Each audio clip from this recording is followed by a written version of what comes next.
Olá, pessoal. Eu sou Alexandre Guzmão, da Revista Proteção. Estou aqui para apresentar mais uma edição do programa Personagem de Proteção. Nessa edição, vamos ouvir um personagem muito especial, que é o meu amigo Adir de Souza.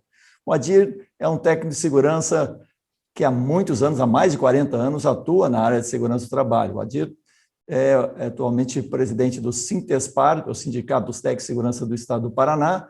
Atuou por muito tempo na Fundacentro do Paraná e contribuiu muito para várias ações. Uma das ações que ele contribuiu foi a criação do Abril Verde. Nós vamos falar com ele e das ações que ele desenvolveu ao longo desse tempo neste personagem de proteção.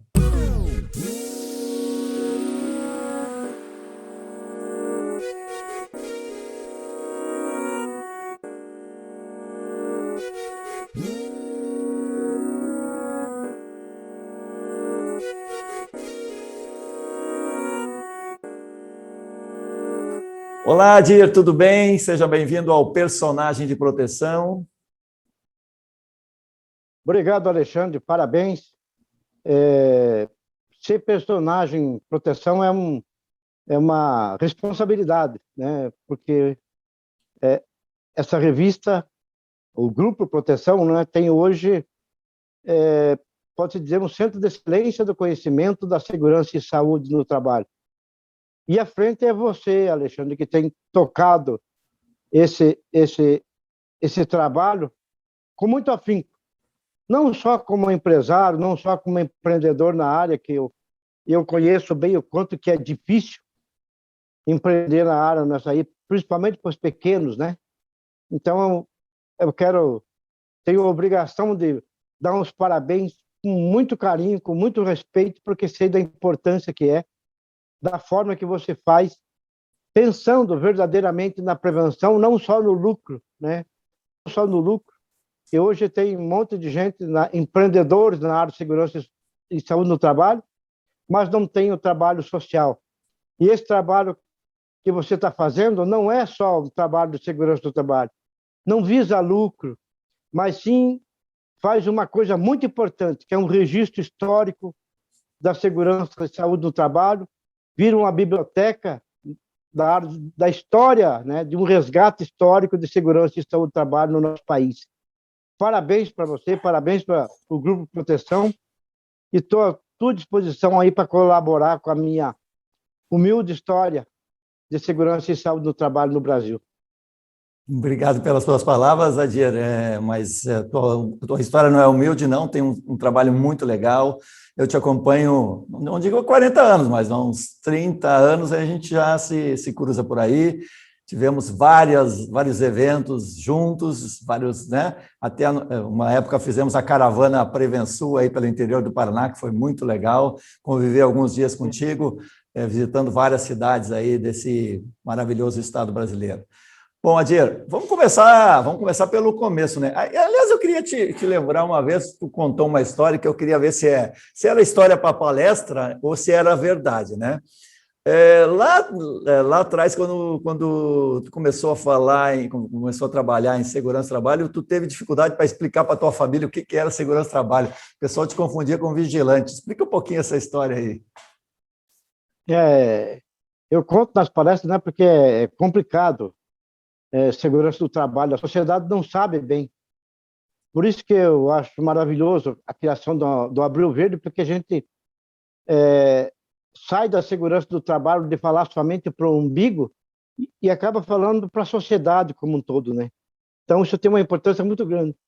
E nas palestras que eu dou nas escolas de formação de técnico, no Polivalente, em Londrina, no JK, em Maringá, no Pedro Macedo, em Curitiba, no Colégio Paulo Leminski, inclusive, que nós que criamos o curso de Técnico de Segurança e de Técnico Meio Ambiente no Colégio Paulo Leminski, em Curitiba, que é um nome emblemático, né, de um artista, de um poeta, escritor, artista, compositor.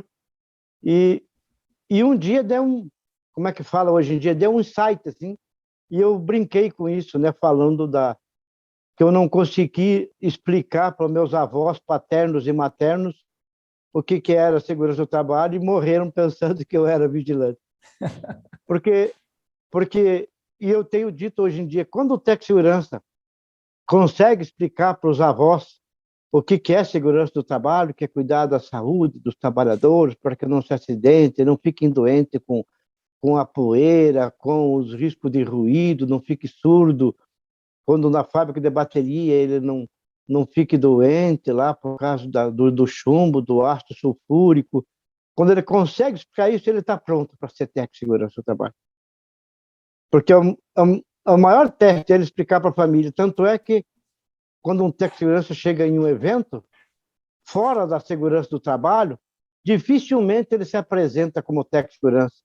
Principalmente se ele tiver um curso de, de, de, de administração, de economia, de letras, de ciência social, ele tem vergonha de falar que é técnico de segurança.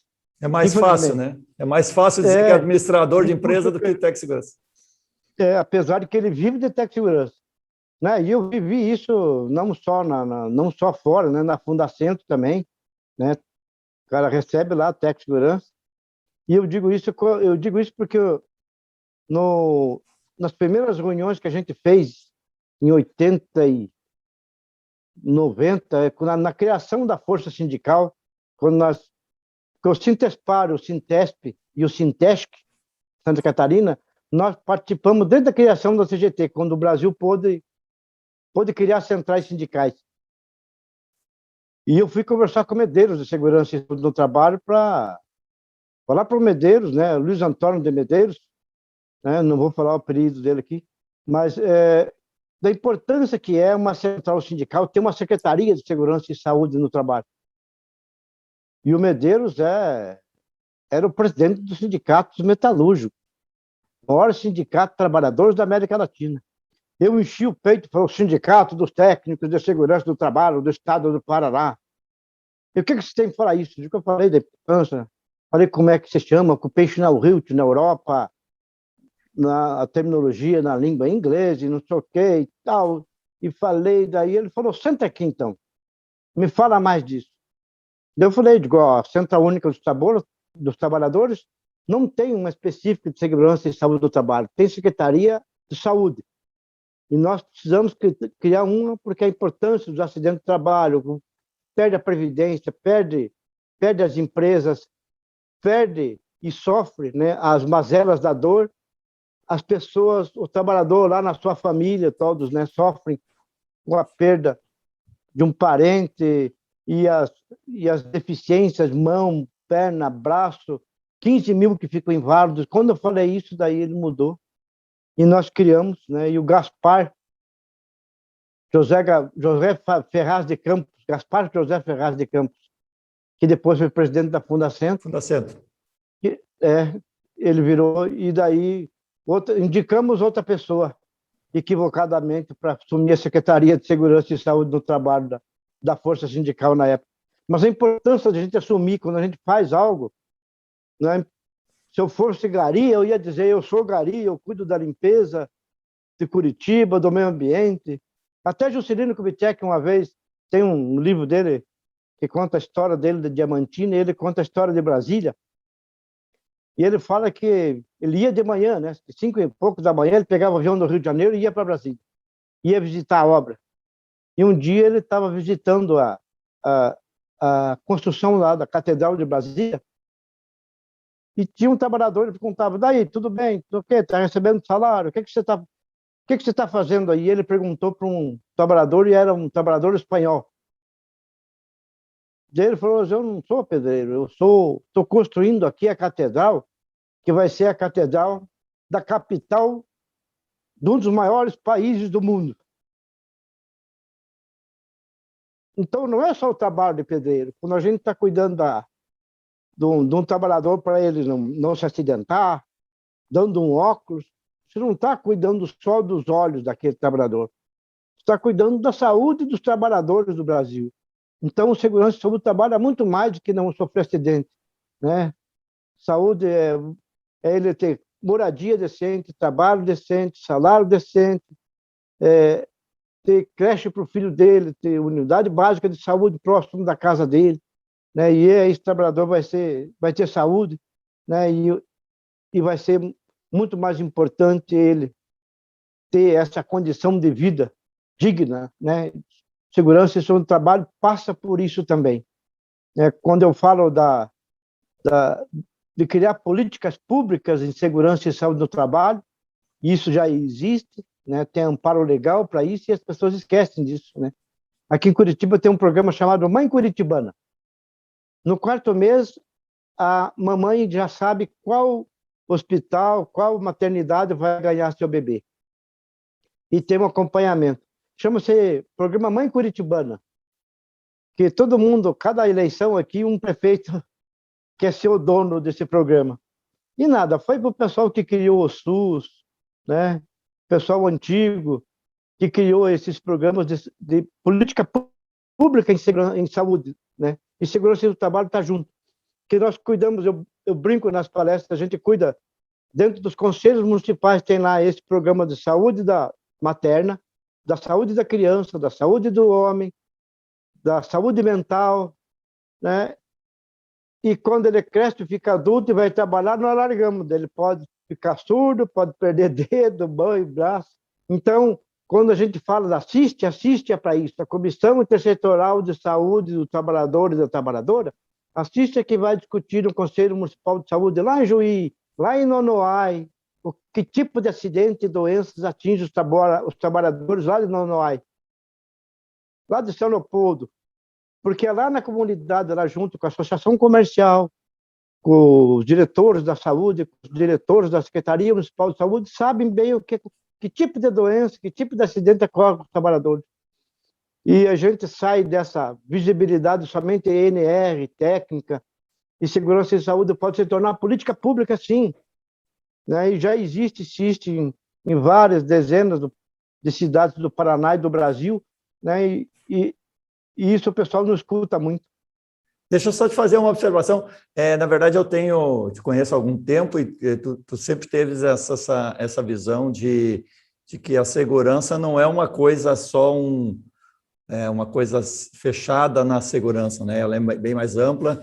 A tua participação, inclusive, em conselhos sociais e tentar colocar isso junto à saúde né, municipal, as tuas campanhas aí de transformar a segurança em leis municipais, né, junto às câmaras de vereadores, até depois a gente pode falar um pouquinho.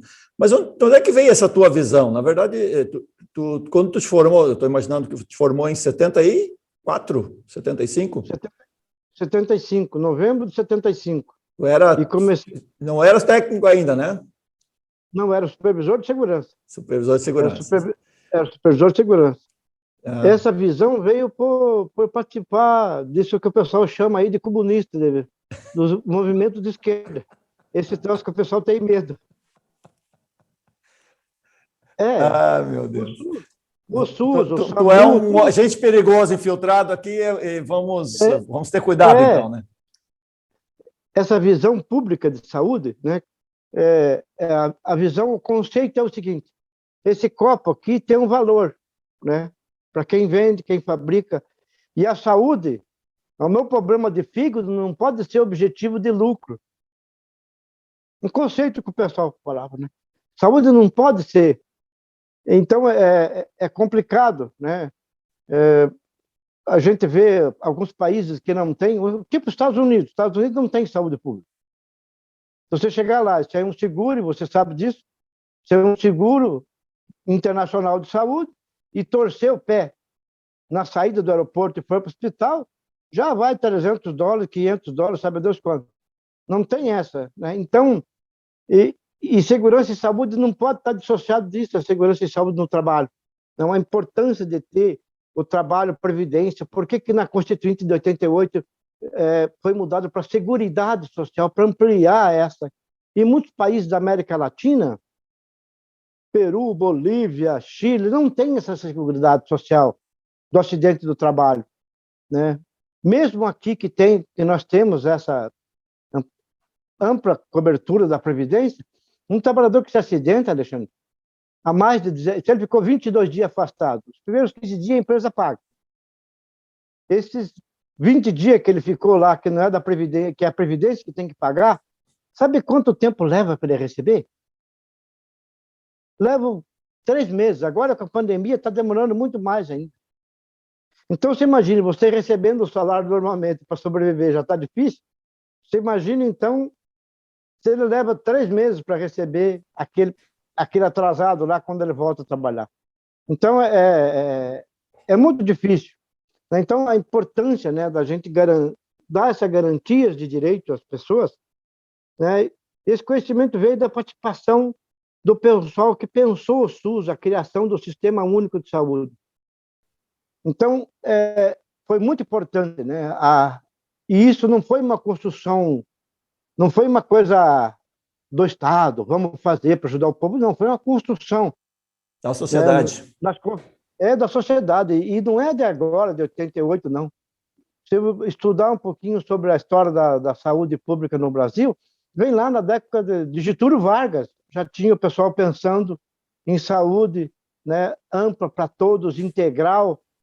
O pessoal fala integral e horizontalidade e integralidade. E só falo isso, ninguém entende daí o que está escrito. Horizontal é que atenda a todos.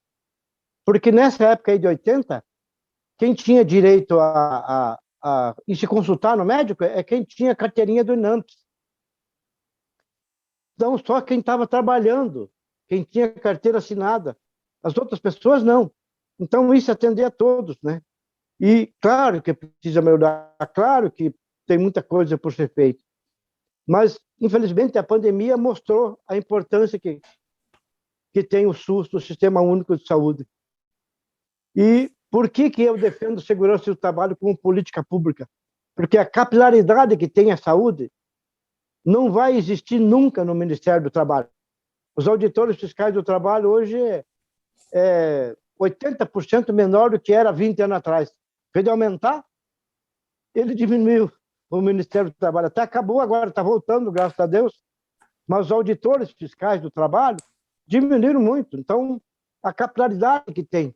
E quando nós temos uma capilaridade e política pública, vai chegar no pequeno empresário, no grande empresário, segurança e saúde, como nós pensamos que é um investimento, como nós acreditamos que é um investimento, né? Quando ele se torna política pública e poder atender a todos, né? Atender o pequeno empresário, né? E não só o objetivo de saúde ser lucro. Eu não sou contra quem tem uma clínica e tem alta tecnologia, atendimento à saúde é importante. Quem pode pagar vai lá e beleza, tudo bem. Eu não tenho plano de saúde privado há mais de 20 anos. Me nego a fazer. Eu tenho a carteirinha do SUS aqui de Curitiba, que se eu passar mal, eu vou lá. Tem um cartão. Nesse cartão está todo o meu histórico médico ali, né? Então, e eu sou membro do Conselho Municipal de Saúde aqui. A nosso sindicato, desde quando nasceu, foi o Ari, o primeiro, Ari Luiz Antunes. Foi o primeiro membro do Conselho Municipal de Saúde de Curitiba, desde quando nasceu. E sempre introduzi. E eu até minha família, meu pai era da vigilância sanitária. Porque se chama vigilância que naquela época, década de 30, 40, ele usava uma farda. Era tipo, tinha um poder de polícia, a vigilância sanitária. Então, só para o pessoal ter uma ideia como é que era. Meu pai é falecido já, né? Faleceu, tinha 92 anos. Meu pai e a minha mãe era da saúde. Então, eu convivi encerando o posto para a mãe. E eu brinco que quando eu, com 12 anos, já era trabalhador da saúde. Quando chegava a vacina na minha cidade, lá em Cerro Azul, naquele tempo só ia de jipe, eu era o chefe de logística. O isopor que chegava a vacina, né? Eu que botava na minha bicicleta e ia achar uma casa da dona Didi, de alguém que tivesse geladeira para poder guardar o isopor para guardar a vacina. Então eu convivi com isso, né? Indo para o sítio, indo emprestar a Toyota do padre, né? Para levar as vacinas no interior do município. Então está no DNA. Legal, legal. Adir, vamos retomar um pouquinho a questão da tua trajetória na segurança. Então, tu te formou na década de 70, atuou aonde daí nesse início? Atuou na Fundacentro quando? A Fundacentro foi em 84. Tá. Foi 10 anos depois que eu já estava formado. Eu iniciei na construção da obra da refinaria da Petrobras, em Araucária, aqui na região metropolitana.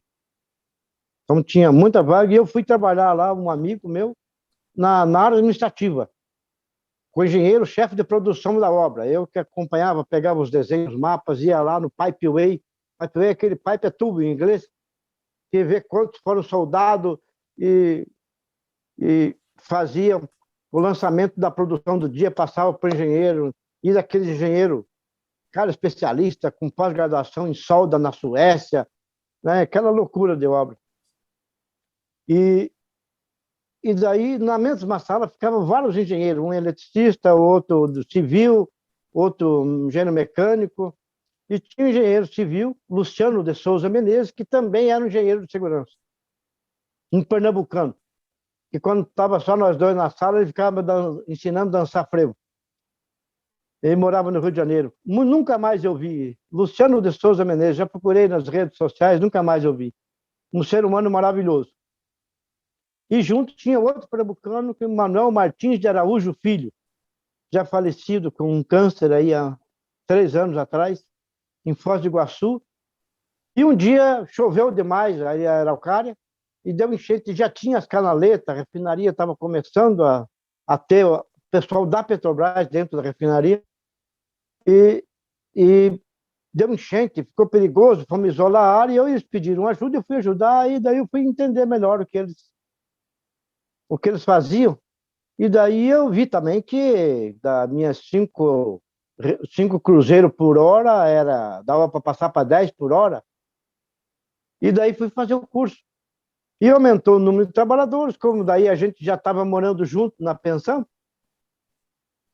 O engenheiro, daí eu fui contratado ali na Montreal mesmo, eu virei o supervisor de segurança no dia 21 de janeiro de 76. Fez o curso na Fundacentro ou onde é que você fez?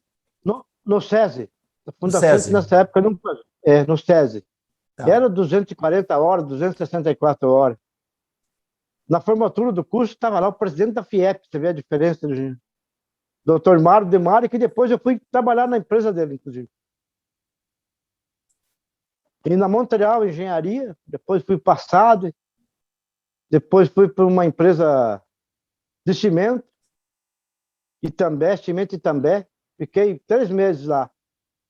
Aí eu cuidava lá, eu cuidava da Aí já como técnico de segurança?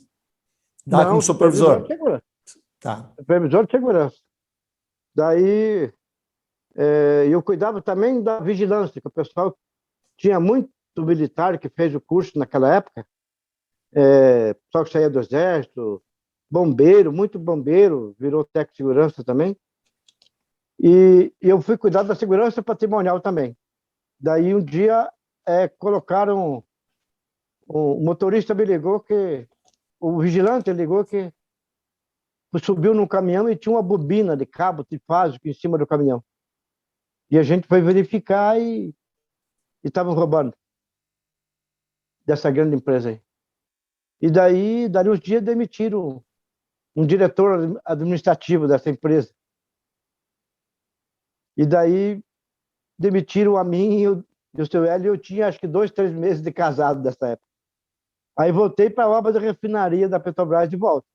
Lá para a Sada Engenharia, que fez as montagens e que fez a construção das caldeiras da refinaria da Petrobras, que são monstruosas, né? As caldeiras da Mitsubishi. Né? Então, voltei para a obra da refinaria da Petrobras novamente, né? Que lá já conhecia os técnicos, uma das empresas se encontrava, tinha uma reunião da Tenenge em Montreal, Camargo Correia, CBPO, as Service, todas essas que parecem aí grandonas hoje em dia aí, né? Apareceram muito tempo aqui em Curitiba, aqui pelo jornal. Eu trabalhei em quase todas elas, né?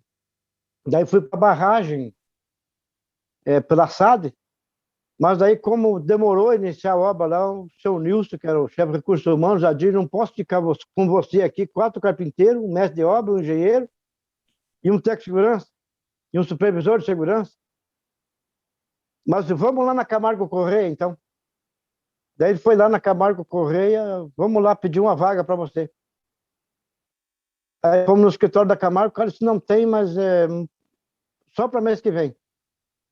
Daí eu digo, podemos ter admitido auxiliar, mês que vem o senhor vira o supervisor de segurança aqui, que nós vamos precisar, porque vai aumentar o número de trabalhadores.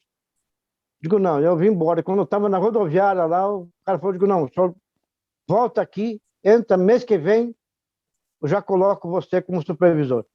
Beleza, daí eu vim para Curitiba, arrumei a malinha e fui lá para a barragem São Santiago, que fica ali perto de Laranjeiras, a uns 150 quilômetros de Guarapuava, quase a metade de Curitiba, Foz do Iguaçu, daí Foz do Iguaçu. uns 40 quilômetros, né, no Rio Iguaçu. E o Rio Iguaçu tem 4 barragens, para você ter ideia.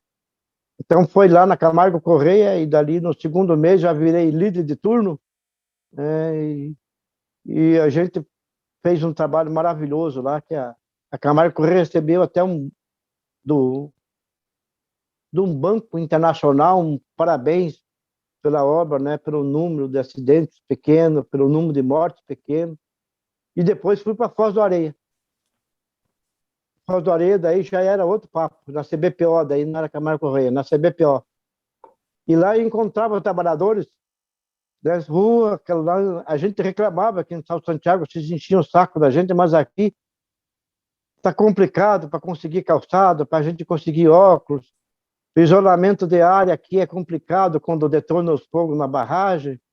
E aí eu fui devagarinho para não arrumar briga, com polidez, conversando com o engenheiro, com os outros técnicos mais antigos. Aí fizemos um aviso de isolamento de área, colocadinho no papel, avisar, colocar uma sirene na caminhonete, uma sirene no local para avisar a hora de detonar o fogo direitinho.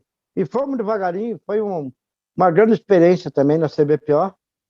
Daí voltei para Curitiba na Nutrimental, que é a indústria de alimentos. Não tem nada a ver, né? Aí, acostumado com aquele corre-corre, caminhonete, aí ficar fechado dentro de uma fábrica, de guardar pozinho branco, fechar, porque numa barragem, né, a gente corre para lá para cá, você não se sente preso. Sentiu o impacto que é ficar fechado dentro de uma fábrica. Não era fácil. Os primeiros dias não foi fácil. Né? E a Nutrimental, naquela época, não tinha os produtos dela no mercado, aí no supermercado. Ela fazia somente alimentação escolar, que ia para os governos, aí, alimentação que ia para a escola, aí, principalmente para São Paulo, Minas Gerais, Paraná inteiro. Né? Então, foi um grande aprendizado também. Isso foi em 1980, mas por aí, né? 79 para 80. Tá. E a tua entrada na Fundacentro foi em 84? 84. Por que tu entrou na Fundacentro? Olha, foi um convite, foi um concurso, o que houve? Naquele tempo tinha que conhecer as pessoas, né? O delegado do trabalho era o general Adalberto Massa, que está numa daquelas fotos antigas, naquela mesa de evento lá de 80 e pouco. Aí. Ele foi 14 anos delegado do trabalho. E o chefe da Fundacentro, o delegado da Fundacentro, naquele tempo se chamava delegado da Fundacentro, era o engenheiro José Araju Massa, também já falecido, infelizmente, câncer de próstata. Podia estar aí, ele não era, tinha acho que uns 3 ou 4 anos a mais acima do que eu. Um baita ser humano, e me conheciam, e sabiam da minha militância também, viu? Sim, tem que lembrar que naquela época nós estamos falando ainda década de 70, início de 80, nós tínhamos o regime militar ainda, né? Uma ditadura. Tanto é que num evento em Cascavel, foi um médico da Shell Química, Dr. Farina, falar sobre o agrotóxico, que eles não usam, né? Usam a palavra defensiva agrícola, que é o único lugar do mundo que fala isso. E foi um gaúcho que introduziu o agrotóxico no Brasil, Nestor Jost, que foi ministro da Agricultura nessa época aí. E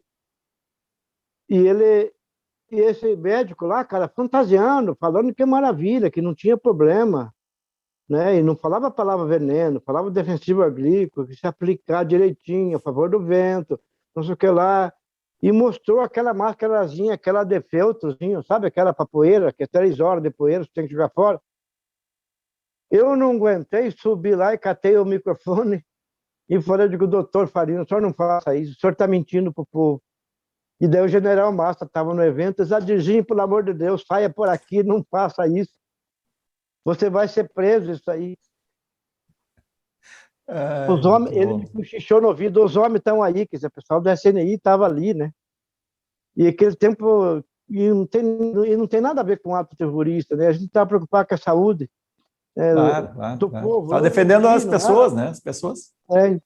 Então, até hoje, quando eu passo lá, acho que é Gilberto Maia, o nome do evento, o local do evento lá em Cascavel, eu lembro desse fato lá. Então, foi muito... E o general Massa gostava de mim, porque ele jogava no bicho. E se alguém falasse, ó, prenderam um carinha ali que faz o jogo do bicho, ele ia lá e soltava. Sabe? Ele era muito humano. Uma vez até, uma empresa, a empresa de limpeza de Curitiba, não lembro qual que era, quis colocar mulheres nos caminhões de coleta de lixo em Curitiba. Ele foi para a imprensa, chamou a imprensa e proibiu, chamou os auditores fiscais na época e falou, digo, se os donos das empresas colocar suas filhas, sua esposa aqui no caminhão, aí tudo bem, daí te libera para colocar todos os outros trabalhadores. Então, tinha esse lado humano. Claro que dificilmente você vai ver, dessa época, um auto de autuação de uma multa numa empresa privada, né? Sim, tinha esse lado. Era um momento mas ele era um ser humano, né? Sim. Teve dirigente sindical que foi preso, mas nunca se soube, não, foi o general que dedurou. Teve dirigente sindical presos no Paraná, a gente teve que sumir, né? A gente se cuidava muito, né? No que dizia, no que falava, né? Tanto é que quando nós fomos criar em 81 a associação, eu trabalhava na Antártica daí. E eu, Feliciano, trabalhava numa grande construtora, que um dos donos foi governador do estado, Jaime Canet Júnior, e outro era senador Afonso Camargo. Então, nós tínhamos a visão política das coisas que nós estávamos fazendo. E daí o presidente foi o Elias, que acho que até mandei umas fotos para você aí. O Elias era um agente de segurança do trabalho, era como se fosse o técnico dentro do Ministério do Trabalho. Tinha o pessoal de nível médio dentro do Ministério do Trabalho. O Elias, Nancina Carato, René Espinosa, que tem uma mesa que tem os 3 somente ali. Eram os 3 da segurança do trabalho. Só tinha esses 3 na segurança do trabalho, do Paraná. E a dona Catarina depois também. 4 pessoas. Então ficava aquela pilha de ato desse tipo. Então, quando o Elias foi presidente, para não ter problema político, né, para ninguém de nós ser preso, nós fomos conversar com o doutor Farid Sabag, que era médico, e, claro, ele era médico do Ministério, mas ele era médico antes do Exército, das Forças Armadas. E nós tinha pessoal mais velho que orientava a gente. Eu e o Feliciano, tomamos até banho e fomos conversar com o doutor Farid Sabag, explicar que a gente ia criar uma associação, mas a preocupação com a segurança do trabalho, né? Que a gente já entendia de política, né? A gente nunca falou lá, né? Mas a gente nunca, e nós nunca fizemos isso de verdade. Nós não mentimos, né? A minha postura política até hoje foi de segurança e saúde. Quando a pessoa pergunta, seu partido político é qual? Eu digo, é a segurança e saúde dos trabalhadores.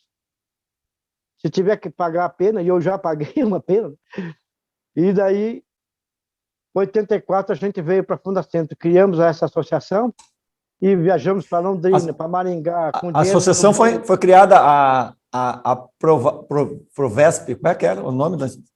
A Protecepar. A Protecepar, era um tratado, o nome foi criado em 84? 81. 81, que é, digamos que depois arredondou no Sintespar. Isso. E assim nasceu também a Procetesp em São Paulo, com o Duvaldo Requião. Que gerou o Sintesp.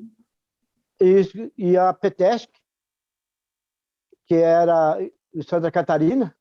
Que gerou o Sindicato foi presidente Santa lá, Catarina. o Sérgio Roberto Machado, que era um daqueles manezinho da ilha mesmo, que falava com sotaque bonito, morava lá no Saco dos Limões, casado com uma argentina, ele falava espanhol e conhecia bem inglês, e um ser humano maravilhoso. Falecido, já faleceu, depois foi trabalhar na Cargill. Viu que isso não dá nada, né? Eu consigo sobreviver porque tem a Fundação. Mas se eu tivesse uma empresa privada, eu não sei se eu estaria conseguindo fazer o trabalho que eu faço no meio sindical. Não sei, se é uma grande empresa com liberdade, com democracia, daria essa liberdade aí, né? E a Fundação tem liberdade em aspas, né? Porque eu tive que me afastar da Fundação uma época. Me afastaram, né? Depois nós vamos contar essa história dessa tua entrevista fatídica aí no Londrina, né? Foi em Londrina. Mas assim, só para a gente contextualizar. Então, foi criada a associação, você entrou na Fundacentro, e quando é que você, digamos, você estava no grupo que criou a associação, quando é que você, digamos, passou a atuar mais na presidência, ou como é que foi isso aí? Foi depois que eu voltei depois que eu fui afastado, quando eu voltei para a Fundação em 92. Tá, e o sindicato foi criado quando? Só para a gente ter uma noção cronológica. 88. 88. Então, de 81 a 88 foi associação e 88 virou sindicato. Mas vamos falar um pouquinho desse trabalho, digamos, de aglutinação dos profissionais de segurança, das associações, né? E dos eventos também. Começaram a surgir os eventos, tem um evento que vocês fizeram aí, acho que no Paraná, depois foi feito eventos, inclusive, nacionais lá no Ceará, né? Fala um pouquinho sobre isso. Isso. Nós fizemos evento em Curitiba, parceria com o SESI, Senai, né, em Curitiba, eventos grandes, porque naquela época parou de acontecer a CIPAT, que era o Ministério, a Superintendência do Trabalho, o Ministério do Trabalho que fazia a CIPAT. Campate.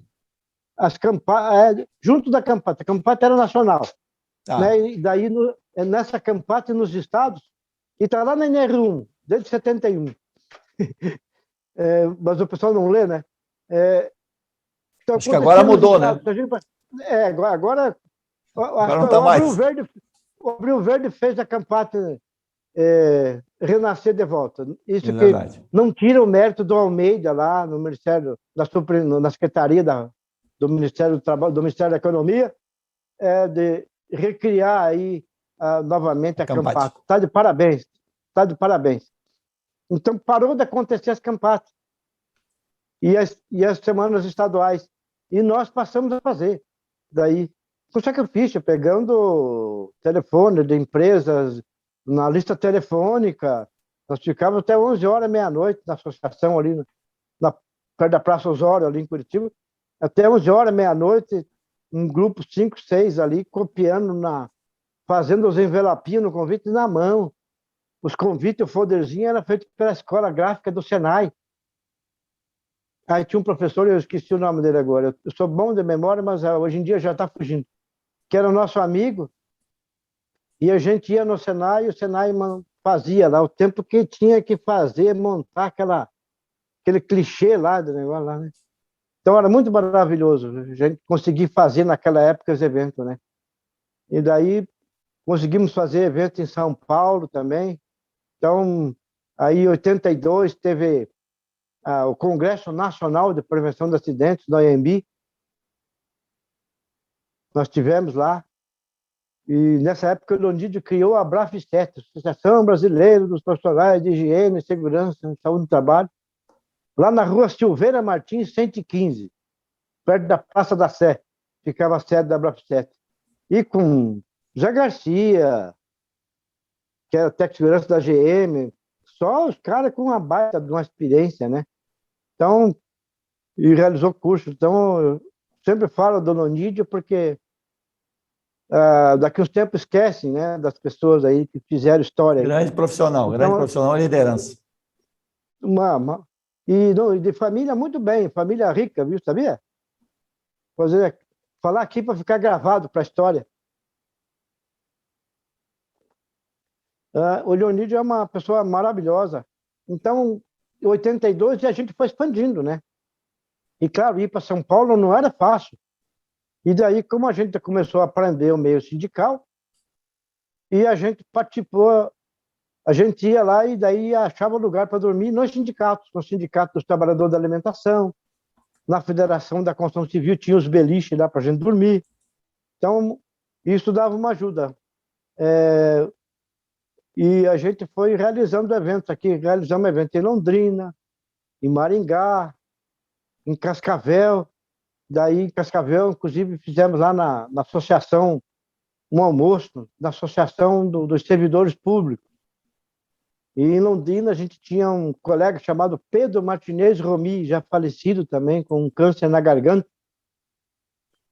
que era um ativista maravilhoso, ele era articulado, ele conhecia um monte de gente, participava da Federação Paranaense de Boxe.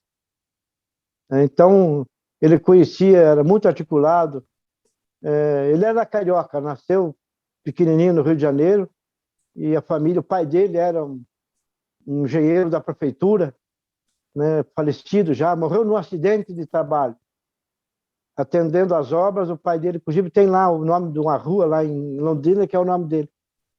Então, fizemos muita coisa lá, e os eventos, tudo pedindo aqui. Uma empresa dava café, a outra dava bolacha, era sempre assim os eventos. E a gente fazia. Hoje em dia, o pessoal acha que tem que ter dinheiro para fazer, que nada. E quando a gente fala isso, isso se chama vontade política de fazer. Né? Vai e faz. Verdade. Verdade. O primeiro evento nacional foi no Ceará, né? 86, outubro de 1986. Na Praia do Futuro, no Clube de Engenharia, lá na Praia do Futuro. O pessoal falou que não ia ter ninguém. Tinha quase 500 pessoas nesse evento lá, em Fortaleza, naquela época. Foi maravilhoso, foi um grande debate. E a gente falando da importância, né, que não existia ainda. E recém nós tínhamos virado técnico de segurança do trabalho. Nessa época, a gente viu os anúncios nos jornais, e os jornais falavam lá, supervisor de segurança. E daí a gente colocava lá, não, existe a lei 7.410, de 27 de novembro de 85, que a gente mandava por jornal. Como era ali no centro da Gazeta do Povo, a gente levava em mãos lá no jornal e na Gazeta do Povo. Eles corrigiam a informação. Corrigia a informação e mandava um ofício para a empresa, aquele tempo da datilografia, né? Não tinha negócio de computador, deixar lá a cartinha pronta e imprimir, que nem agora. E a gente fazia em todas as empresas. Então, hoje em dia, é muito mais fácil. Né? Uma empresa não paga o piso lá, o técnico liga para mim e digo, não, cara, manda e-mail para você, para a empresa, que o piso é tal. Não precisa mandar para mim, faça você mesmo. Né? Então, não precisa... Claro que nós fazemos também, mas naquela época não tinha isso, né? Então, não teve empresa que não recebeu uma cópia da Lei 7.410, dizendo agora técnico de segurança do trabalho. E o nosso sonho era que o técnico de segurança fosse feito os cursos tudo na escola técnica, é o que não aconteceu, né? E os sindicatos, a conquista dos sindicatos, vocês tiveram que fazer um trabalho muito forte em Brasília também, né? A própria criação dos sindicatos. O primeiro sindicato, é bom fazer referência aí, os créditos, né? Foi do Ceará, em 87. Primeiro sindicato técnico. O primeiro presidente foi quem articulou tudo isso é o Clésio, é um catarinense de Blumenau. O Clésio, que está vivo aí. É doutor em linguística, está lá no Conselho Municipal de Saúde, está lá ligado à área da saúde, lá em Blumenau, lá.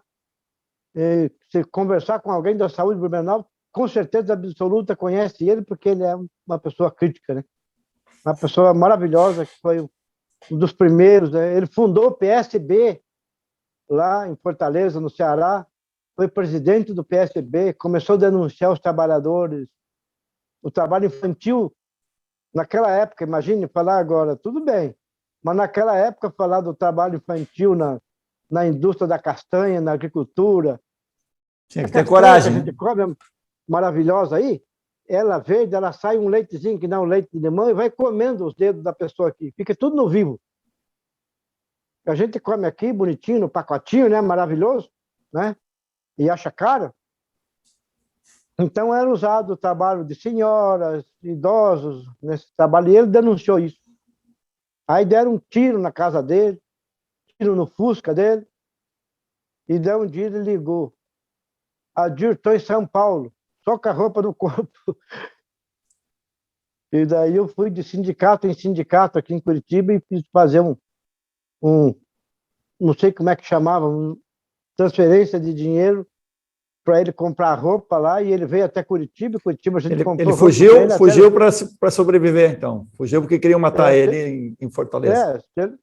E ele não tem Triste, nada, né? conheci ele, não tem nada de violento, é um doce de pessoa. Sim. Mas ele começou a incomodar algumas pessoas, né? Reivindicando. E é a mesma elite que está lá mandando no estado lá do Ceará, até hoje, né? Grandes empresários e políticos, grandes políticos, né? Que parece bom moço na televisão, né? E quase mataram o nosso amigo. Técnico de segurança porque denunciou condição de trabalho. Então, quando a gente fala isso, eu falo isso não é para querer atacar ninguém, é para ressaltar a importância que tem a democracia, da gente respeitar, preservar, cuidar desse tema que é democracia. Não é perfeita, mas não existe algo melhor. Ditadura não é bom nem de direita, nem de esquerda, de forma nenhuma. Autoritarismo não é bom em lugar nenhum. A palavra é democracia. Então, por isso que é importante a gente falar, e eu falo isso porque em 84 nós também participamos do comício das diretas já aqui em Curitiba, que foi o primeiro do Brasil, foi aqui em Curitiba. No dia 12 de janeiro de 84. A gente fazia parte do MDB. E o senador Álvaro Dias veio de Brasília e falou: eu prometi isso em dezembro, 12, 13 de dezembro. Então, se imagina se fazer um evento dia 12 de janeiro. Eu prometi para o doutor Ulisses Guimarães, foi as palavras do Álvaro Dias, que eu faria o primeiro comício das diretas já aqui. E agora eu tenho que dar uma resposta. E daí nós passamos a fazer panfleto e xerox, e assim nasceu o primeiro comício da direta já. O governador José Richa falou que não ia ter ninguém. E foi um dos maiores eventos do comício das diretas já. Não tem muito TV, porque aquele tempo a TV não iam ser louca de filmar, tinham medo, né? E mesmo que filmasse, não iam poder publicar no jornal, do jornal estadual, entendeu? Os jornais impressos também não iam poder botar foto do comício das diretas já. Então, e isso em 84, hein? Então, por isso que tem pouca imagem. Se procurar no Google, vai achar pouca coisa.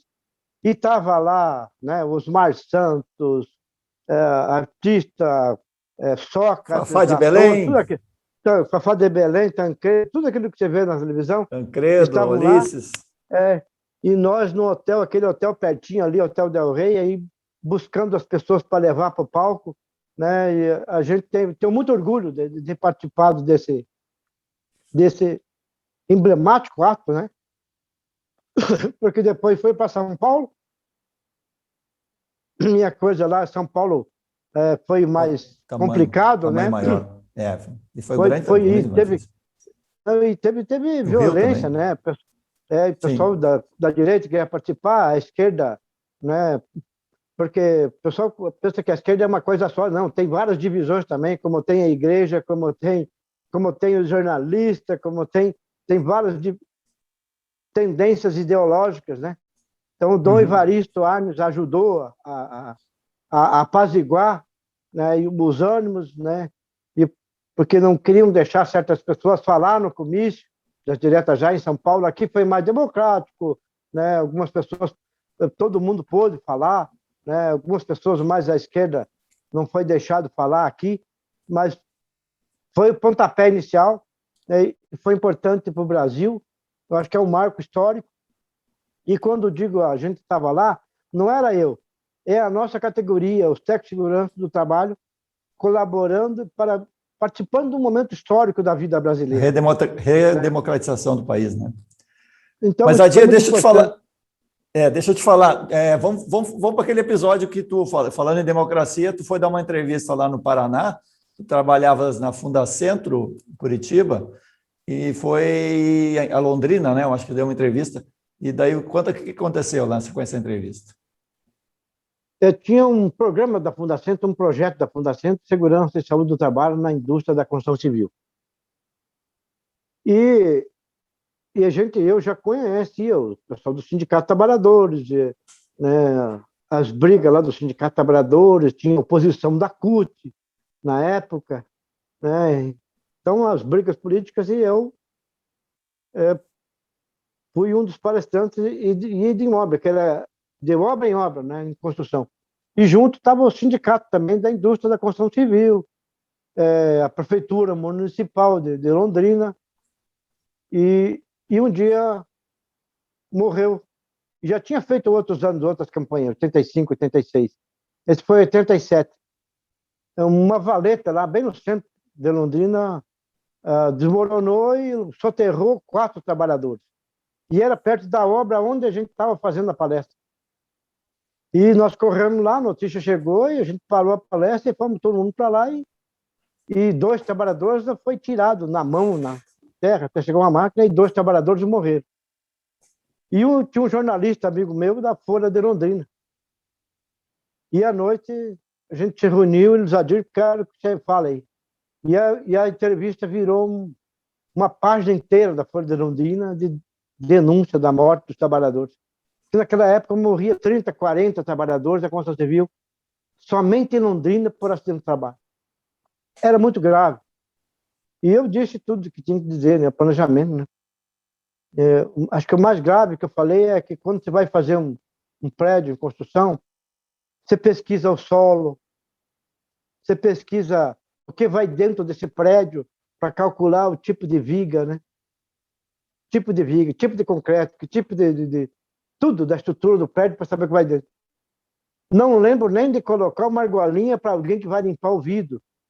E não lembro das pessoas que vão construir, pode morrer trabalhadores. Sabe, um estudo, e eu disse isso naquela época, né? Claro que foi muito pesado, mas eram verdades, né? Mas era verdade, não tinha nada de mentira, né?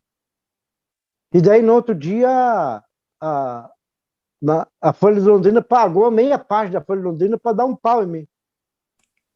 Que não precisava... A Folha de Londrina, não. Não.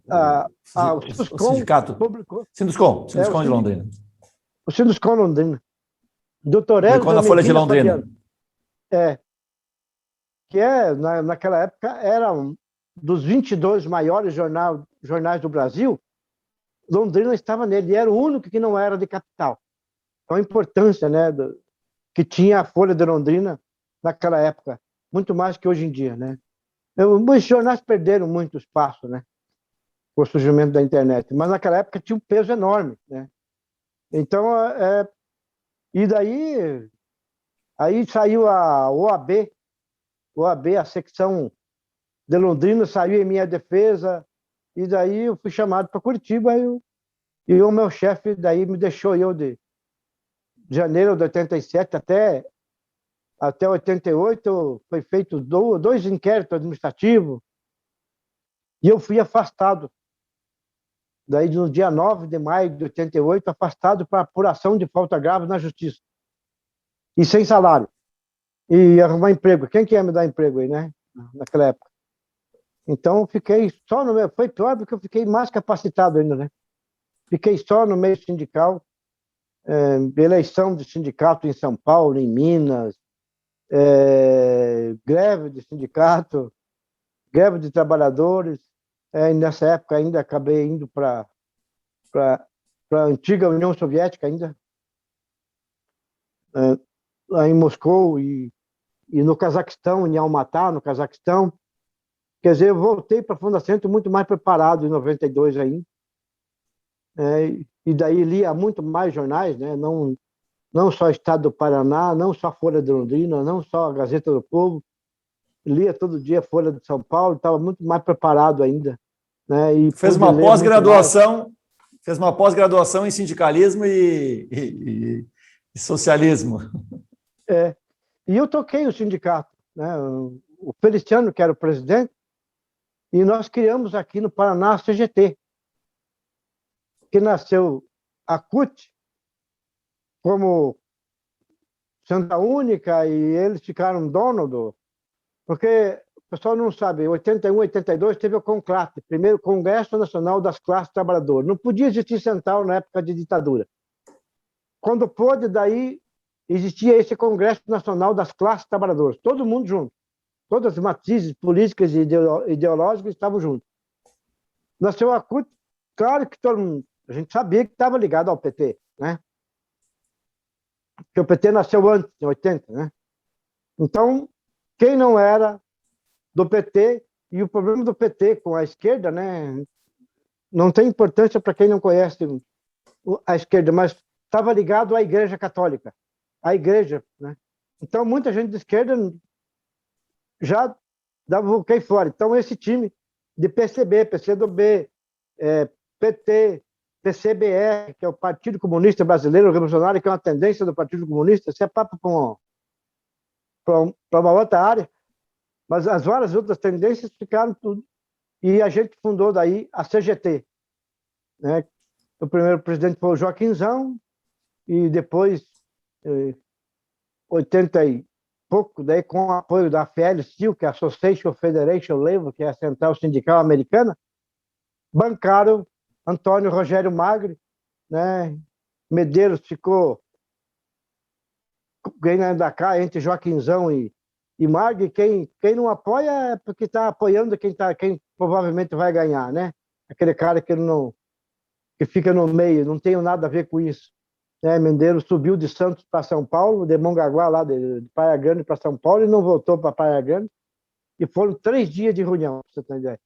Amanhecer reunidos e não fechava a chapa nunca.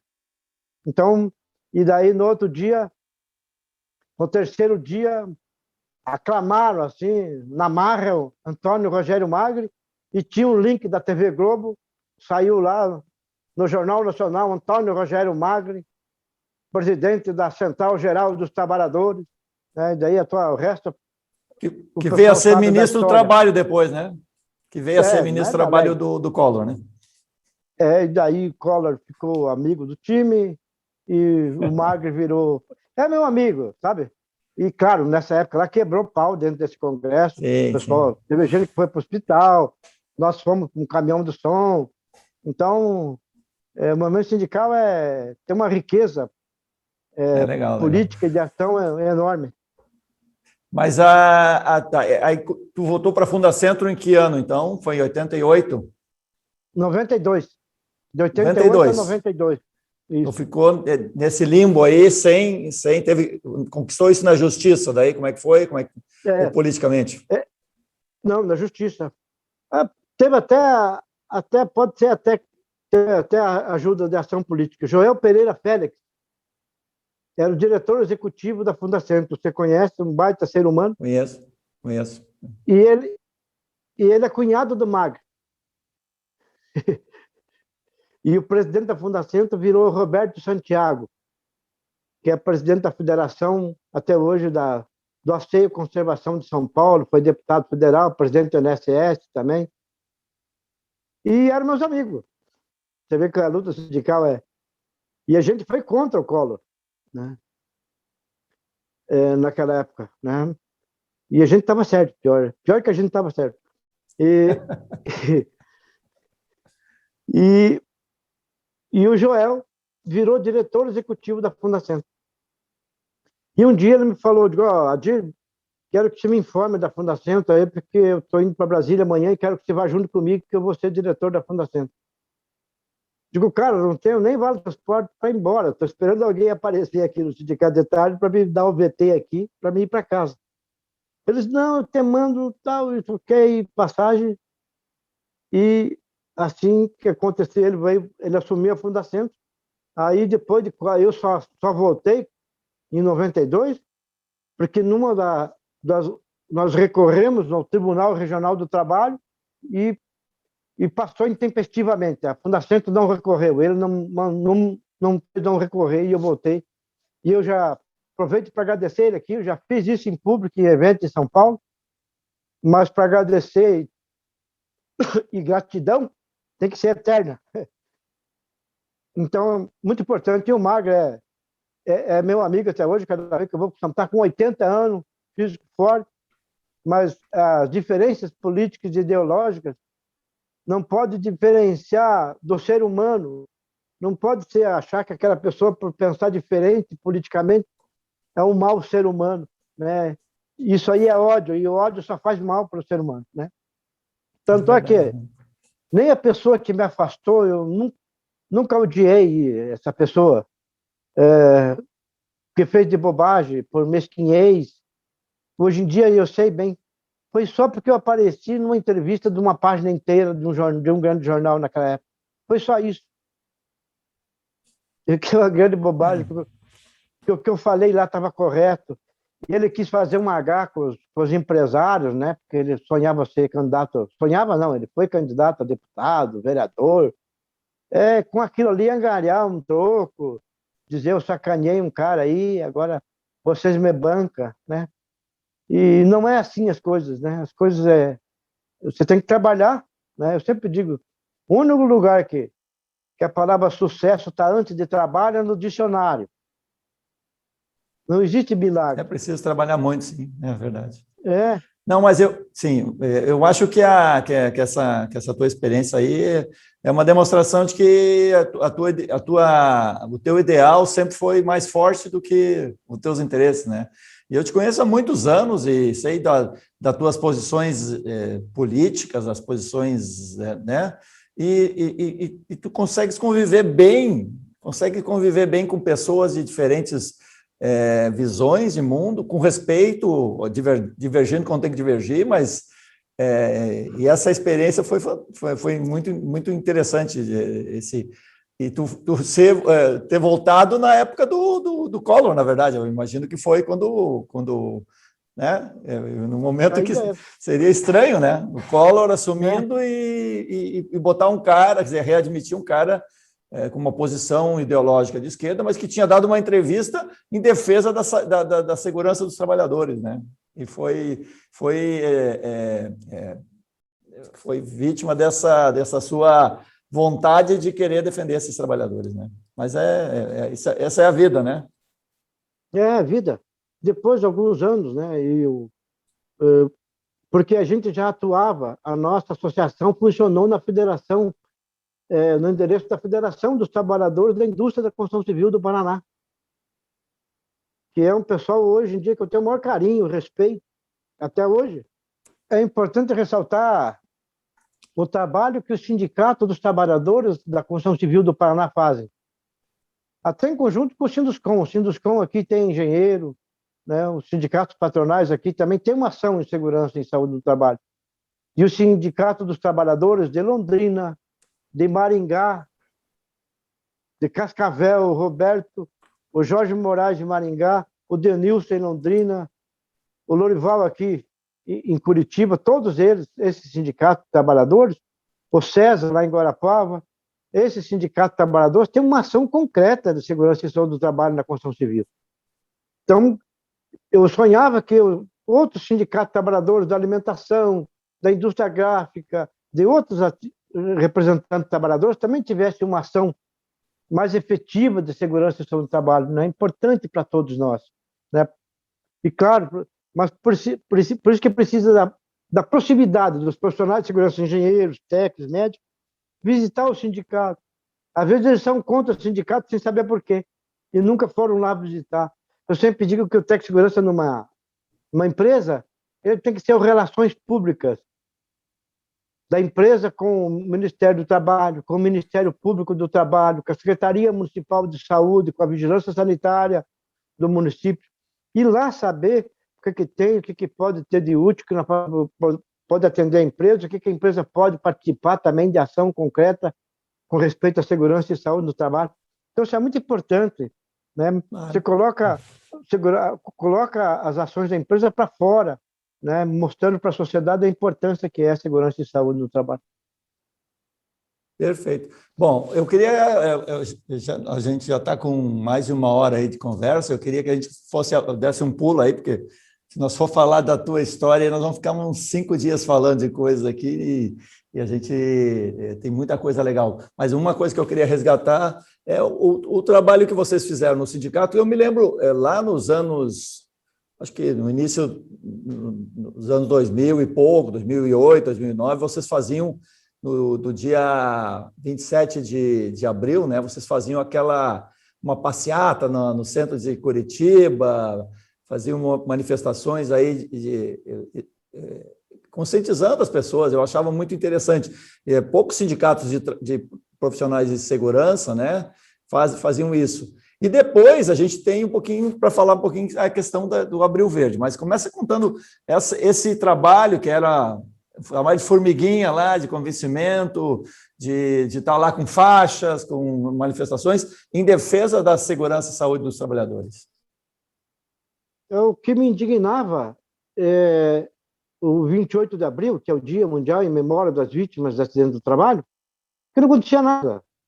Ninguém ia para a rua. 27, né? Eu falei 27, 27, eu acho. mas... É 28. É que eu sou de 29 de abril, meu aniversário é 29 de abril, eu faço uma confusão aí. Então é por isso. Mas não tem problema. Não, isso aí não altera em nada. E eu digo, meu Deus do céu, isso aí tinha que acontecer alguma coisa, né? Aí eu ia no sindicato de todas as matizes políticas e ideológicas, né? Da esquerda, da direita, daqueles que não é nada, e todos eles respondiam para mim, Tadir, tua ideia é maravilhosa, da gente ir para a rua, dia 28 de abril, explicava o que era, levava no papel explicando para ele o que é o 28 de abril, onde é que nasceu, papapá e tal. Eles diziam, mas nós já temos o 1º de maio, que é muito pertinho ali, né? Perto. E grandes eventos. A CUT fazia evento em Foz do Iguaçu, bancado pela Itaipu, pelo nosso amigo meu amigo Jorge Samek. Eu digo, caramba, e big evento com artistas e coisa e tal, né? As centrais sindicais faziam um big evento em São Paulo. Eu digo, mas e no dia 28 de abril, que morre milhares de pessoas? Eu digo, quer saber de uma coisa? Vamos nós para a rua. Nós técnicos. Aí fui eu, Paulo Serrano, Paulo Companheiro e Eliseu. Fomos em 4 um dia para a rua. Levei uma barraca, deixei na coisinha no quiosque da Polícia Militar e fomos tomar um café na Boca Maldita e quando voltamos a barraca tinha sumido.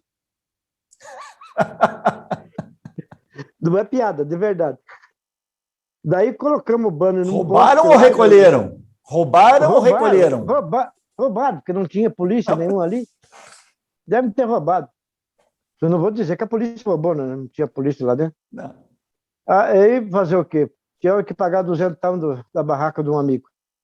Mas colocamos o banner lá com o número de acidente, do trabalho, ficamos pegando panfleto ali. E deu uma repercussão enorme. Ficou aquela roda de gente. Parecia que a gente tinha uma cobra dentro do saco lá e tal. Parecia que a gente estava vendendo alguma coisa. E daí outra vez foi 10 e 12, e chegamos aí com 80, 100 pessoas. Dia 28 de abril. Esse é meu sonho ainda. O dia que eu morrer, certo, vamos fazer daí. Vai todo mundo para a rua daí. Aí não adianta. Eu gostaria de ver hoje em dia, né? Dia 28 de abril, sabe? Lá nas grandes cidades, lá do Paraná, em Chapecó, em Caxias, em Três Marias, uma faixa lá, falando na mesma hora, no mesmo dia, nas grandes cidades do Brasil, com certeza absoluta ia... E o pessoal quer valorização, né? Mas acha que alguma autoridade vai valorizar os técnicos de segurança, os engenheiros, médicos, enfermeiros. Ninguém vai valorizar. Valorização de uma categoria profissional, de um segmento, é conquista. É conquista, e conquista com ações práticas, né, importantes para a sociedade, mostrar a segurança e saúde do trabalho, quanto que é importante para o Brasil, para a Previdência, para a família brasileira, para o Estado brasileiro, para o município, quanto que é importante. Então, meu sonho ainda é que a gente consiga fazer um dia ainda um evento em todo o Brasil, na mesma hora, no mesmo dia.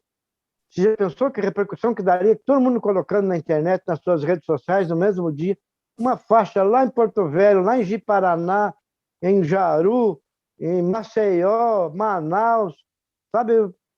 Nossa Senhora, e não é fácil.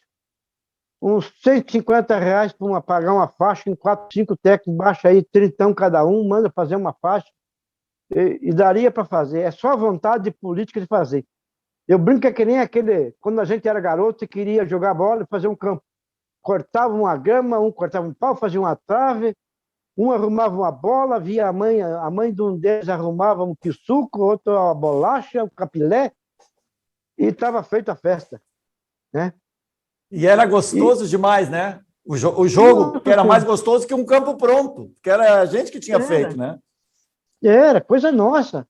Então, o pessoal acha que é você que tem que fazer, sabe? O Adir que tem que fazer, o Armando, agora o Valdizar lá em São Paulo que tem que fazer. Não, é nós, né? O sindicato não é aquela sede, eu sempre digo que o sindicato não é aquela sede, como a igreja também não é aquela sede, a sinagoga, a igreja. A igreja é aquelas pessoas que comungam na mesma fé. Então, cada técnico de segurança é um tijolinho da igreja dos técnicos de segurança do trabalho. Sabe? É essa a visão, não é um prédio, né?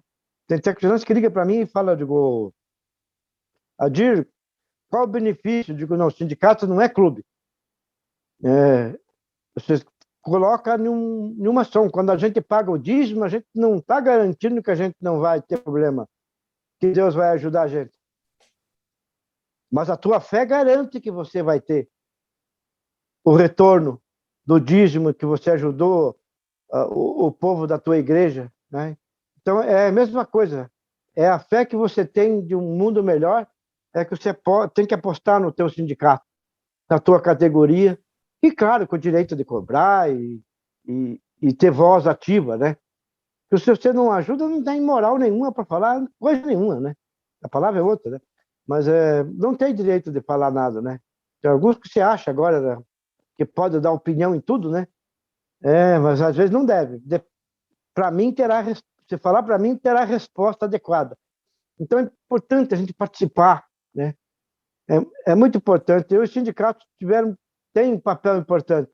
Queiram ou não, tem dificuldade, porque a categoria não sabe. Fizeram uma campanha, né, antissindical aí no Brasil, né?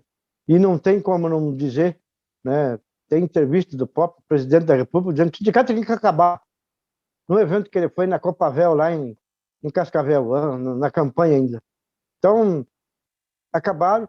Eu acredito que o sindicato tem muito problema, mas poderia ter acabado a contribuição sindical assim, e não sou eu, são os grandes advogados, ex-ministro do TST, né? Podiam ter negociado, conversado, podiam resolver muitos problemas que o sindicato tem. Da forma a soldada que fizeram acabar com os sindicatos, né? Muito sindicato aí tá vendendo sede, vendendo entidade, demitiram mais de 150 mil funcionários do sindicato foram demitidos, né?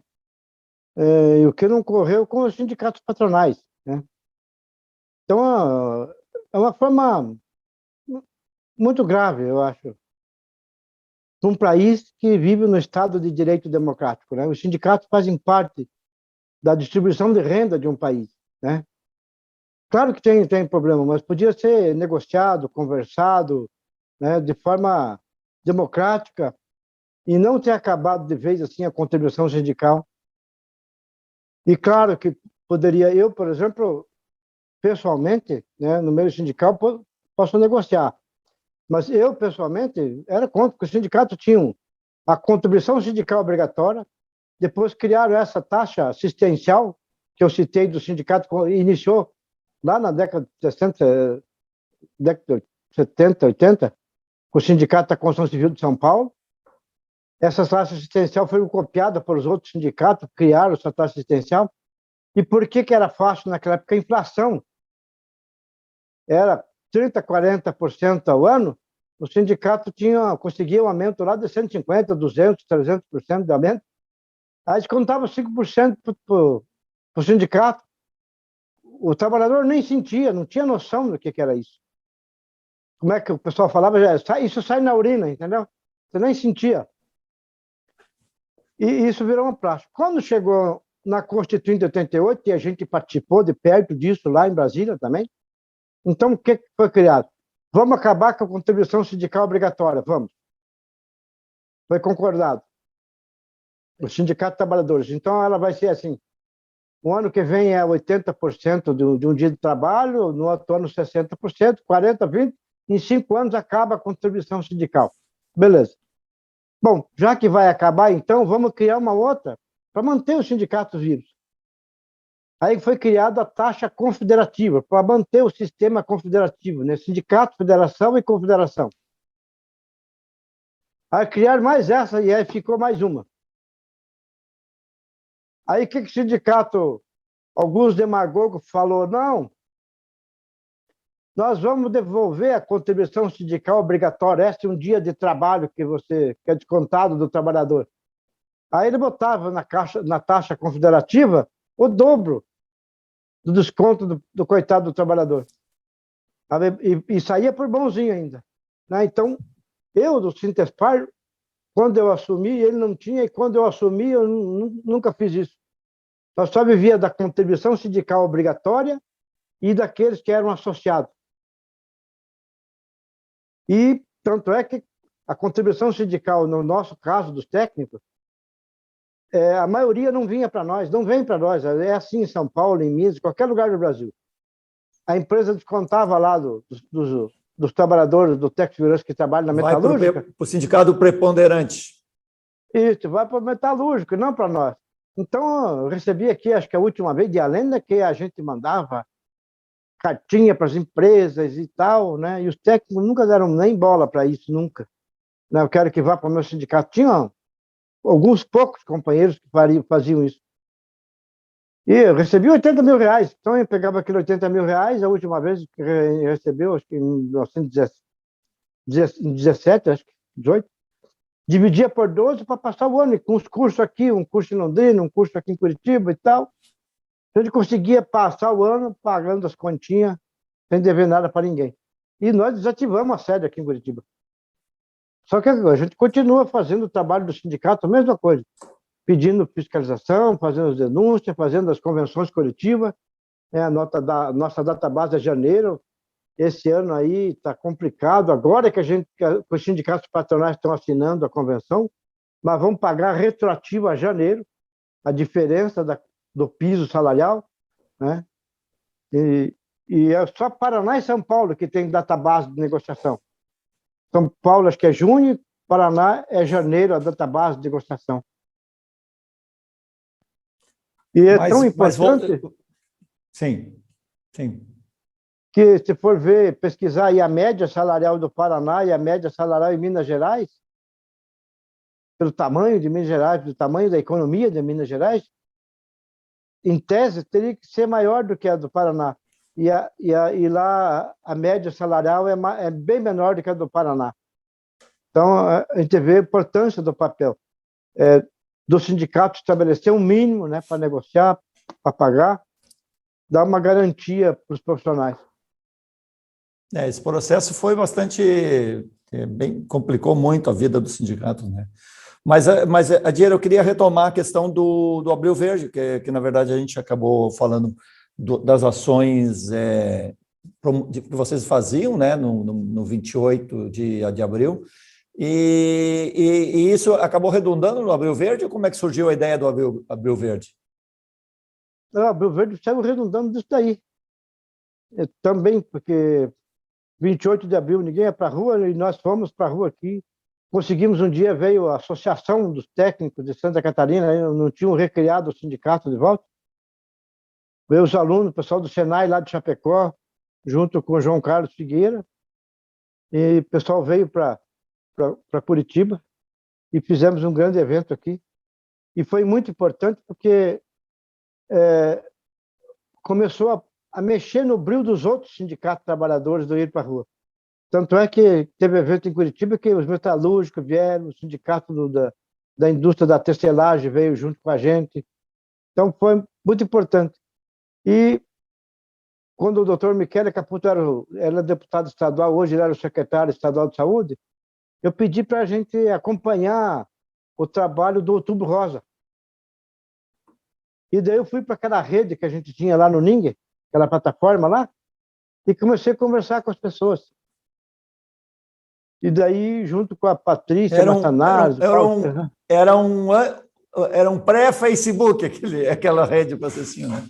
Era um pré-Facebook. E daí a gente lembrou que dia 7 de abril é o Dia Mundial da Saúde, 28 de abril, o Dia Mundial em Memória das Vítimas de acidente de trabalho, e por que não Abril Verde, né? Inclusive, eu mandei uma das primeiras publicações aí, foi em dezembro de 2013. 13? 2013. Eu mandei aí um print para você. Eu acho que tem ainda de antes, dia 4 de dezembro. Eu mandei uma do dia 15 de dezembro de 2013. Eu tenho uma, acho que é do dia 3 ou 4 de dezembro de 2013. Então, alguém falar dia 27 e você ficar sabendo aqui, você já criar uma coisa do dia 4, no dia 15 de dezembro, você já criar um outro movimento copiando alguém. Então, é coisa de teoria da conspiração, né? Então, e daí a gente fez 2014, o pessoal, eu mandei uma foto do Luiz Felipe Xavier segurando Eu Apoio Abril Verde. Primeiro ano, 2014, a gente mandava pela internet, por e-mail, as pessoas tiravam foto com aquilo ali, Eu Apoio Abril Verde, e essa foto ia para uma página lá. Lembro. Aquela página do WordPress ainda, Trocinho Fajuto, mas ela está lá até hoje, essas fotos, e foi 30 mil pessoas que mandou. Foi muita coisa. E daí, 2015, a gente criou a marca, né, do Abril Verde, do clipezinho. Criamos vários materiais, foi criada a página do Abril Verde, que está a referência, aí tem um acesso enorme de todo o Brasil. Mas eu ainda tenho muito projeto na cabeça ainda aí, da gente fazer, né, pegar temas onde ocorrem locais de atividades econômicas, onde acontece mais acidente, e a gente fazer vários vídeos, filmes, atacar isso de verdade, para que mais tarde eu sonho que alguém do mundo acadêmico surja aí numa pós-graduação, fazer uma pesquisa junto com a gente de segurança do trabalho, o que se ajuda, se esse movimento ajuda, né, que é muito importante. Mas eu já estou muito contente, porque já existe o Sistema ESSER participando, SENAC, SENAI, SENAC, todos o Sistema ESSER participando, o Ministério Público do Trabalho. Então, é muito importante. O Ministério Público do Trabalho fez uma revistinha sobre o movimento Abril Verde. Então, e tem muita gente que confunde o Abril Verde com 28 de abril e acha que já é uma coisa que inventaram, mas não tem problema. As empresas fazendo atividade é muito legal. Amigos daqui de Curitiba que pedem material e que eu posto, eu articulo para eles. Então, claro que precisa muito mais, né? Claro que precisa mais sindicatos trabalhadores, mais sindicatos patronais participarem. Mas o que é hoje já é um sucesso. Eu já considero um sucesso o movimento Abril Verde, né? Se colocar lá a hashtag Abril Verde, tem lá milhares de... Verdade, eu não sabia, né? Colocar a hashtag lá, eu não sabia, ele vai contando, né? A hashtag, se colocar a hashtag Abril Verde, qualquer rede social, aí aparece dezenas e dezenas de vídeo e imagem. Então, eu acho que se falasse há 20 anos atrás que ia existir esse movimento, as pessoas também não iam acreditar, como também não acreditaram que a gente ia regulamentar a profissão, que a gente não ia conseguir ter a portaria 3.275 das nossas atividades, né, que está lá escrito, né, que o técnico de segurança pode se afastar para participar de eventos, seminários, cursos de segurança e saúde no trabalho ligados à área. E às vezes eu mando para a empresa não deixa. Eu digo, você conhece tudo que é a portaria e norma de segurança do trabalho da tua área, você não conhece a portaria 3.275, né? Então é importante isso. E Essa tudo tem área sua é, história, né, Dir?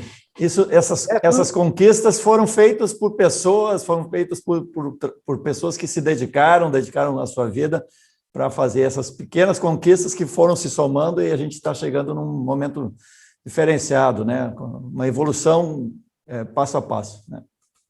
passo a passo. E essa portaria da nossa atividade, 3.275, a gente levou em mãos para a ministra Dorothea Werneck.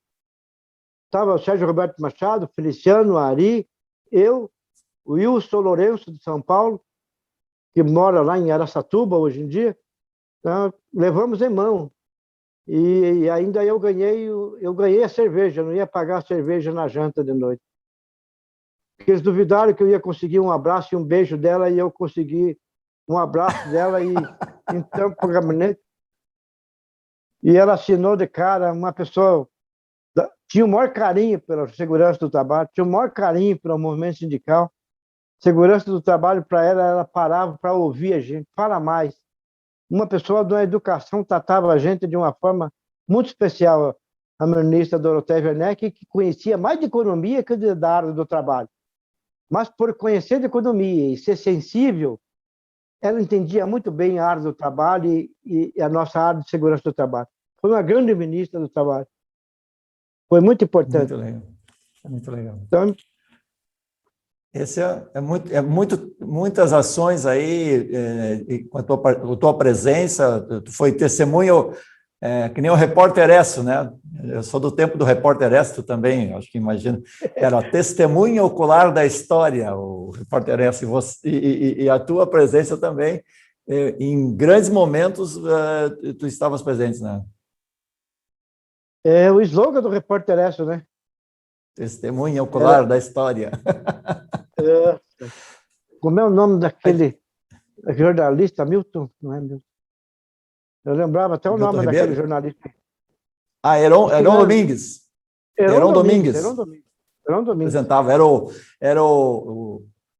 Agora não dá, nós somos no tempo do Cid Moreira, mas era o William Bonner da época, né? Era Falar o em William Cid Bonner, Moreira, o pessoal mais novo também não sabe quem é, né? não sabe quem é. E é verdade. E, Heron e era o Domingues era jornal o mais repórter. assistido naquela época. Não, era o repórter essa é por rádio, né? Estou falando de rádio. Bom,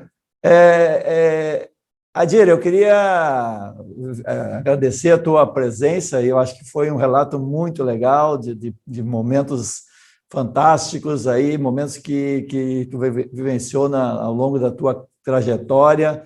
A gente falou pouca coisa, eu sei que tem muitas histórias aí que a gente podia ter falado. Se tu tiver alguma coisa que tu quiser, nesse finalzinho aí, destacar algum aspecto que eu não tenha perguntado e que seja relevante, por favor, fique à vontade. Mas muito obrigado o teu depoimento nesse personagem de proteção.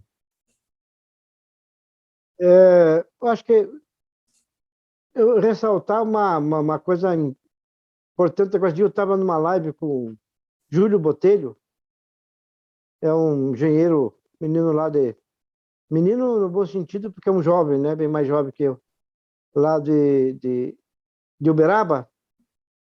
E quando eu comecei a falar e citar nomes das pessoas, né? Ele falou uma coisa interessante, que o pessoal antigo, o Armando, os outros colegas, né? Lembram? O pessoal fala o nome das pessoas e lembra, faz referência às outras pessoas, né? Porque um negócio que a internet, apesar da maravilha da internet, o pessoal não são mais amigos pessoais, são amigos só virtuais. Eu tenho amigos muitos aí só virtuais e nunca pude sentar, bater um papo, dar um abraço na pessoa, né? Agora está até proibido dar abraço. Então acho que é preciso a gente repensar isso, né, do ser humano. E com certeza isso também, eu parei para pensar no que ele falou, isso com certeza está afetando também a segurança e saúde do trabalho lá no chão de fábrica, na empresa. Do trabalhador que não senta, do técnico, do profissional de segurança que não senta mais com o trabalhador para ouvir o trabalhador. Eu cansei às vezes, um chefe, tem um trabalhador aqui, não sei o quê. Eu digo, não, que não quer usar máscara, que não sei o quê. Cansei de pegar ele, levar ele na minha sala, ouvir a história dele, de onde que ele veio, de onde que ele saiu. Mudava tudo, a conduta do cara. Esse trabalhador, para começar, ele é chamado de colaborador, né? Colaborador não deve ter salário, férias, garantia, né?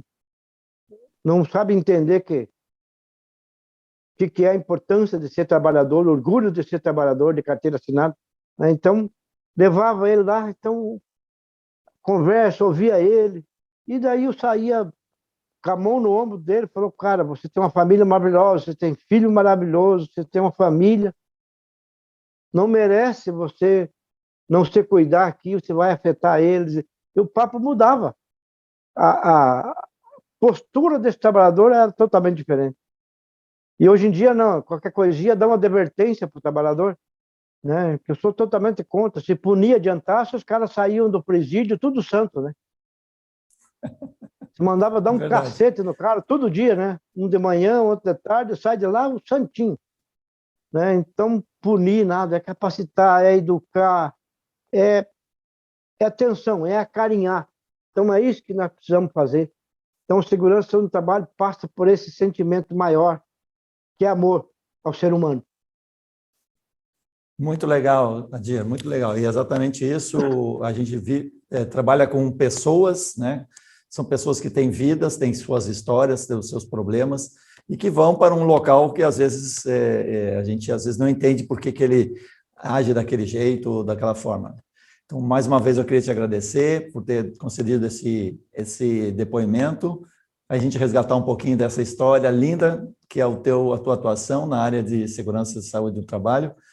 E eu gostaria de convidar todos os nossos espectadores aí a que no próximo programa voltassem a assistir mais um episódio da série dos personagens de proteção.